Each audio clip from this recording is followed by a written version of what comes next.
तुम्हाला असं कधी वाटतं का, की आपण खूप प्रार्थना करतो, खूप भक्ती करतो, पण देव काय उत्तर देत नाही किंवा पावत नाही किंवा आपल्या अडी-अडचणीमध्ये येत नाही. तर आपल्या डोळ्यात पाणी असतं, हृदयात वेदना असते, पण त्या गाभाऱ्यातून काहीच प्रतिसाद येत नाही. आजचा अभंग "नये जरी तुझं मधुर उत्तर" हे सांगतो, की देव कधी उत्तर देत नाही.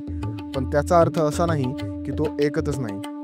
तर आजचा अभंग पूर्वी मी आपल्याला सांगू इच्छितो, की आपण या चॅनलवरती संत तुकाराम महाराजांच्या सुमारे 400 वर्षापूर्वी लिहिलेल्या अभंगांचा गाथा पारायण करत आहोत, ज्यामध्ये आपण गाथ्यातील 4000हून अधिक अभंग या चॅनलवरती अपलोड करत आहोत. तरी या चॅनलवरती पूर्वी अपलोड केलेले व्हिडिओज तुम्ही जर मिस केले असतील तर ते तुम्ही पाहू शकता. आणि यापुढेही व्हिडिओ न चुकवण्यासाठी चॅनलला लाईक करा, सबस्क्राईब करायला विसरू नका. तर प्रथम आपण या व्हिडिओमध्ये अभंगाचे वाचन करणार आहोत. त्यानंतर प्रत्येक चरणाचा अर्थ आणि त्याचा भावार्थ, तसेच आजच्या जीवनातही त्याचा कसा संपर्क होतो आणि आजही आपण त्याचा कसा उपयोग आपल्या जीवनामध्ये सुखर करण्यासाठी करून घेऊ शकतो, हे पाहणार आहोत. चला तर अभंगाचं वाचन करूयात. "नये जरी तुझं मधुर उत्तर, दिधला सुस्वर नाही देवे. नाही तयावीन भुकेला विठ्ठल, येईल तैसा बोल रामकृष्ण. देवापासी मागे आवडीची भक्ती, विश्वासेसी प्रति भावबळे. तुका म्हणे मना सांगतो विचार, धरावा निर्धार दिवसेंदिवस." प्रथम चरणामध्ये महाराज म्हणतात, "नये जरी तुझं मधुर उत्तर, दिधला सुस्वर नाही देवे." नये जरी तुझं मधुर उत्तर म्हणजेच जरी तुला गोड प्रतिसाद मिळत नसेल, दिधला सुस्वर नाही देव म्हणजे देवाने गोड शब्दात उत्तर दिलेलं नसेल, तर महाराज सांगतात की बाप्पा आपल्याशी गोडपणे बोलत नाही किंवा आपल्या प्रश्नांना तोंड भरून उत्तर दिलेलं नाही, तरीही त्याचं मौन म्हणजे उपेक्षा नव्हे. समजा एखादा बाप आपल्या लहान मुलाला शांततेने समजावतो, पण तो सतत गोड गोड बोलत नाही. मौन ही प्रेमाचं एक रूप असतं. देवाचं मौन म्हणजेच परीक्षेची वेळ. द्वितीय चरणामध्ये महाराज म्हणतात, "नाही तयावैन भुकेला विठ्ठल, येईल तैसा बोल रामकृष्ण."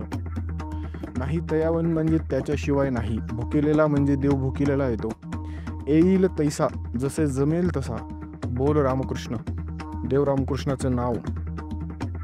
तर देवाला काही प्रसाद हवा नाही, काही दर्शनाची याचना नाही. त्याला हवी आहे फक्त एक गोष्ट, भक्तीची भूक.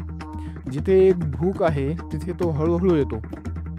कधी नामात, कधी अश्रूमध्ये, कधी मौनात. तुमचं हृदय ओल्यावर तो रामकृष्ण रूपाने येतो. भुकेला विठ्ठल याचा अर्थ तो आतुर आहे. कशासाठी? तर भक्तीसाठी, निर्मळ निष्काम भक्तीसाठी. तृतीय चरणामध्ये महाराज म्हणतात, "देवापसी मागे आवडीची भक्ती, विश्वासेसी प्रीती भावबळे."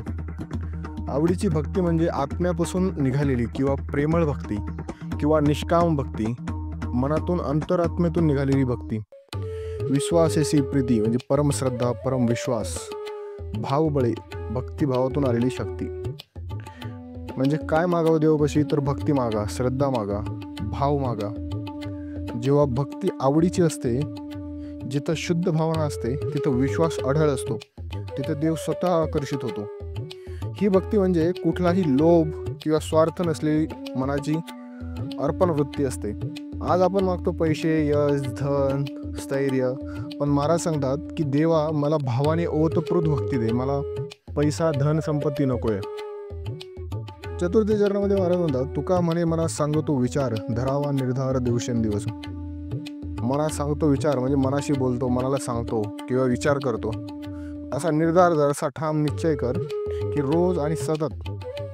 महाराज मनाला उपदेश करतात की अरे मना, आता रोज ठाम निर्णय घे. आपण भगवंतावर श्रद्धा ठेवायची, भक्ती टिकवायची आणि नामस्मरणात रमायचं. हा ठराव, हा निर्धार, हाच आपल्या साधनेचा पाया असतो.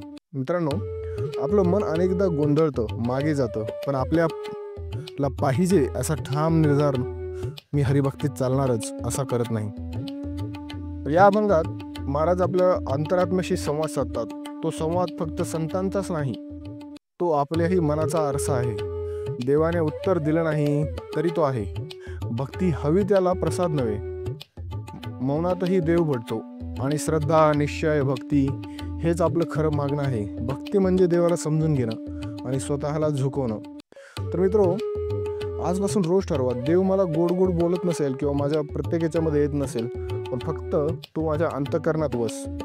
जर हा अभंग तुमच्या मनाला भिडला असेल तर लाईक करा आणि कमेंट करून आपली भावना शेअर करा.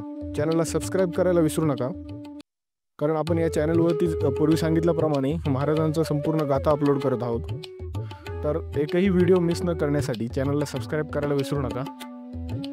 चला पुन्हा भेटूया पुढच्या अभंगामध्ये. तोपर्यंत धन्यवाद.